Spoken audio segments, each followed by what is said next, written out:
our own capabilities for mutual self-defense is not only is not something that we find offensive, it's something we'd be supportive of.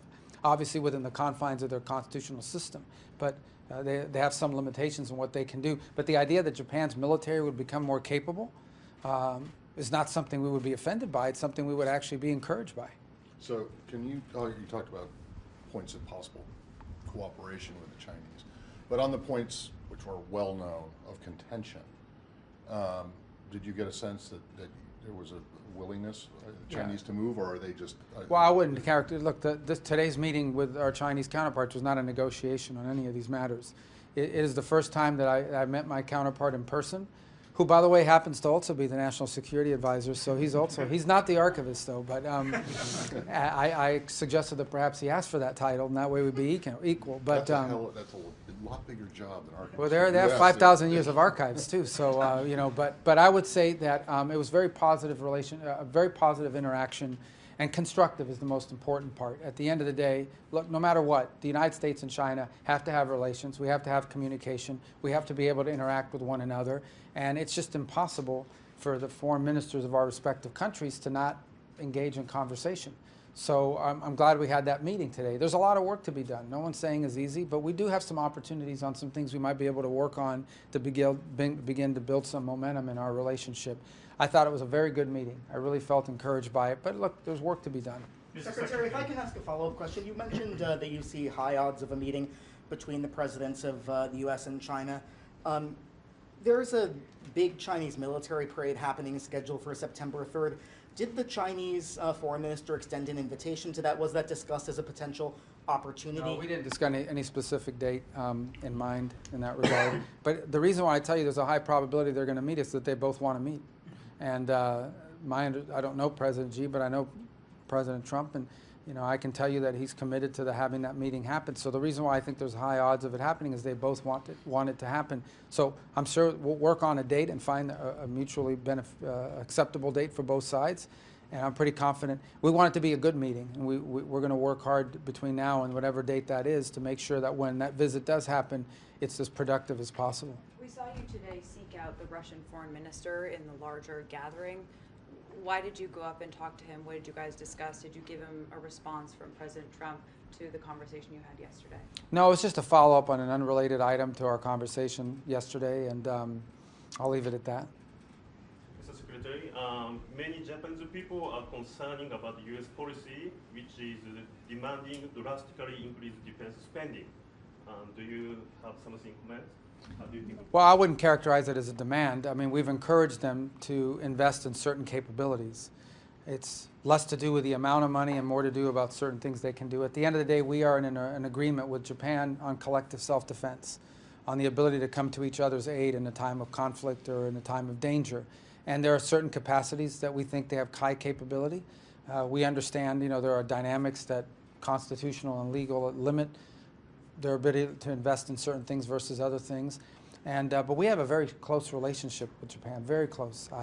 You may not know this, it's an inside joke that's now an outside joke, and I'll share with you, and that is that I believe I have met with a foreign minister of Japan more than any other foreign minister on the planet in my 5.5 months in office. I think we're up to like 9 or 10 meetings we interact. And how we joke with each other is that we see each other more than we see our respective spouses. And so it's a very close relationship, a very historic relationship, and one that's going to continue. So I think anyone who's looking for like drama or division there shouldn't be doing it, because the truth of the matter is our relationship with Japan is very solid, and obviously we're both open democratic governments, so when there are some differences of opinion, it's going to be public, not private, but I don't see that as a negative. But we have a very strong and very good relationship with Japan, and that's not going to change. Mr. Secretary, in your conversation with Foreign Minister Wang, did the subject of Taiwan come up at all, and in particular the recent military drills being held by the Taiwanese? No issue about drills. I think the Chinese position on Taiwan has been expressed. I don't think it's a mystery to anyone in terms of where they stand on it.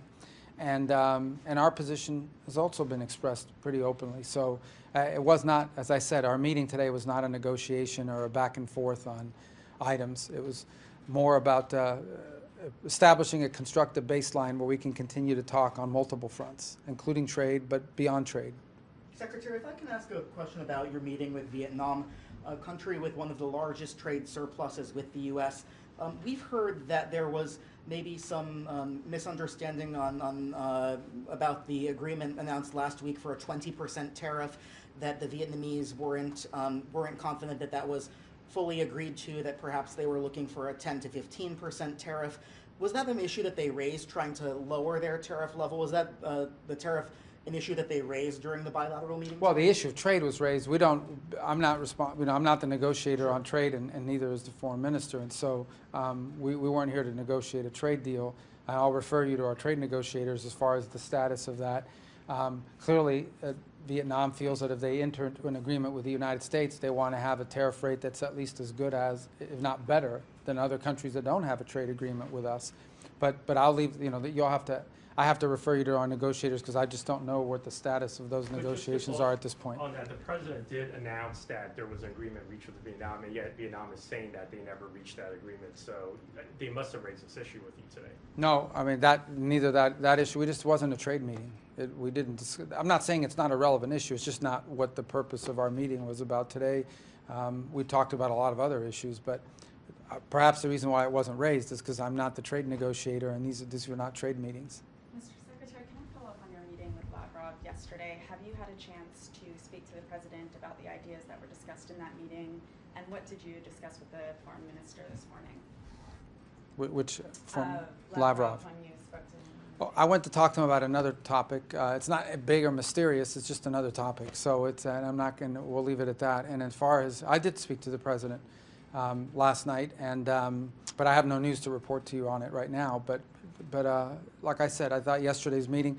I don't want to oversell it. Okay, but it was constructive, and there was some things that perhaps we can build on. Maybe not. I don't know. We'll find out. But there are some things that we will potentially explore, and I relayed that to the president and our team last night. The president says that there's going to be an announcement coming relevant or relating to Russia on Monday. Can you tell us a little bit about what his thinking is based on your conversation last night, where things currently stand? No. I mean, that's what Monday will be about. What about, he did say that there's a new agreement between the U.S. and NATO to get new U.S. weaponry through NATO to Ukraine, and NATO is going to fully pay for that, according to the president.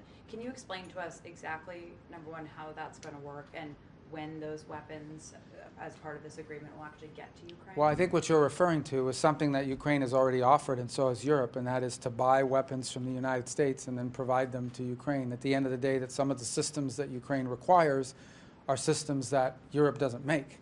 They would have to purchase them from the United States. In addition to that, I would point to the fact that a number of the defensive weapons that Ukraine seeks our allies in NATO have them. So as an example, Germany, I believe, has 13 or 14 Patriot batteries. Other countries do as well, Spain, others, and some have placed orders for that. And so we've continued to encourage our NATO allies to provide those weapons, systems, those defensive systems that Ukraine seeks, that they should provide those weapons to Ukraine since they have them in their stocks. And then we can enter into financial agreements with us where they can purchase the replacements. So these are existing systems. This is nothing new. It could be both. I mean, but at the end of the day, I mean, it's a lot faster to move something, for example, from Germany to Ukraine than it is to order it from a factory and get it there. So there are a couple different ways to approach it. But the key is that there are existing capacities within existing U.S. systems within Europe right now that could be transferred to Ukraine, and then the Europeans could purchase the replacements from the United States. That's one aspect of what I think the president was referring to yesterday. Just to follow up on the Taiwan issue, did Foreign Minister Wang warn you against welcoming President Lai in a transit visa through the U.S.? Did he transit visit through the U.S.? Did he mention This was not a warning type meeting. I mean, obviously we understand their viewpoints on Taiwan. They're well stated. They've been stated for many years. And but this was not a meeting where neither side warned each other about anything. This was very constructive and productive, and I hope that that's how they reflected as well, because I thought it was a very positive meeting. Any surprises over the last 2 days? Surprises? Yeah. No, I don't think so.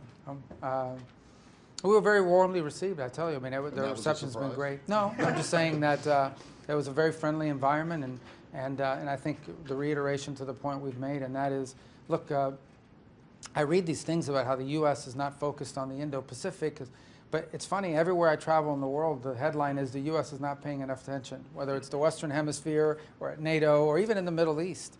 I think sometimes there's a media dynamic that covers certain parts of the world more than others, but the relationships we have here have existed for a long time, a long time. When you talk about 6,000 American companies that are directly invested into economies of Southeast Asia, we're not walking away from that.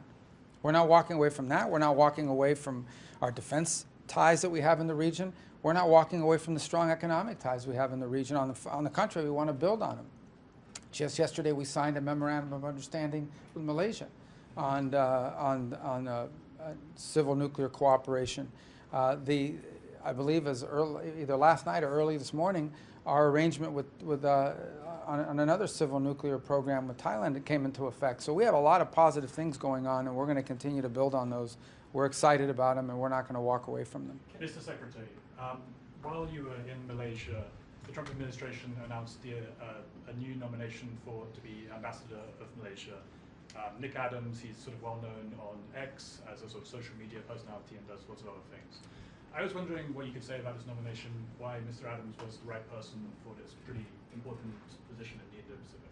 Yeah, the president makes those nominations. I support the nomination. He went through our process at the Presidential Personnel Office. We look forward to the Senate confirming him so he can get here and be a part of our team. Can I ask a step back question on the trade strategy? You've talked many times now about how decades of trade policy have led to the deindustrialization of the U.S. And so obviously you and other aides are trying to bring manufacturing or other industrial processes back to U.S., but you haven't really given us a vision of what exactly that entails. Like what kinds of jobs are supposed to be coming back to U.S.? Howard Lutnick talked about people screwing in tiny things into iPhones, which people mocked after he said that line. But so what about you? Like what vision of industrialization do you see in the U.S.? Well, there are certain capacities countries have to be able to have. So, for example, I'm just using these as examples, the ability to build a ship. Right now, we go around the world and people say, well, we bought 200 Boeing jets. Well, Boeing has to be able to make them. And frankly, we have huge backlogs on that. So you talk about pharmaceuticals as an example. Talk about national security. We've lost our ability to make pharmaceuticals in the United States and become heavily dependent on foreign supply chains for the active ingredients that are necessary for pharmaceuticals. So I can go on, but I mean, the capability of making things has a national security component to it, not just a jobs component to it. They're both important. So I would look to those as examples of things that the U.S., because of certain decisions that were made by previous policymakers, we've seen some of these core industrial capabilities that are necessary not just for economic stability but for national security leave the United States. I would also argue that in addition to our domestic manufacturing capability, I think we and others should be deeply concerned about certain supply chain vulnerabilities and over-reliance on one part of the world versus anywhere else. I don't think it's healthy for the United States or for the global economy to be so heavily dependent, as an example, on China or any other country for that matter, where all of the industrial or manufacturing capacity or supplies and the supply chain of a key element is all derived in one place. So as I'm sure you've seen the announcement yesterday where the Department of Defense has taken an equity stake in a company that will be able to process rare earths. One thing is to have access to raw material. The other thing is to be able to process that raw material into something that's usable for everything from high technology to anything that has a motor in it. So I think we at a minimum have to diversify supply chains and secure them. Some of that will be domestic, others will be in allied nation states, but